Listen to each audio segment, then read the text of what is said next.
ፋን ቦይስ ውስጥ ባለፈው 3ቱን አያያዥ ቃላት ተመልክተን ነበር። ዛሬ ደግሞ 4ቱን እንመለከታለን።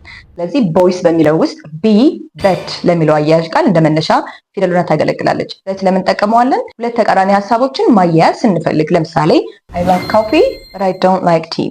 በቀጣይ ደግሞ የምናገኛት ኦ ናት። ኦ ኦር ለሚለው ማያያዣ ቃል እንደ መነሻ ፊደል ሆና ታገለግላለች። ኦር ለምን እንጠቀማታለን? አማራጮችን ለመስጠት ስንፈልግ ወይም ደግሞ አማራጮች ሲኖሩን፣ ለምሳሌ do you like to go out or stay at home። ቀጣይ የምንመለከታት ደግሞ ዋይ ናት። ዋይ ስታንድ የምታደርገው የት ለሚለው ማያያዣ ቃል ነው። የት ለምን እንጠቀማታለን? ልክ እንደ በት ሁሉ ተቃራኒ ሀሳቦች ይመስላሉ፣ ግን የሆነ የማይጠበቅ አይነት ሪዘልት ስናገኝ ነው የምንጠቀማት። ለምሳሌ I studied hard yet I failed። ስለዚህ አንድ ሰው ሲያጠና እንዲያልፍ ነው የሚጠበቀው። ከምንጠብቀው ውጭ የሆነ ሪዘልት ስናገኝ የት መጠቀም እንችላለን።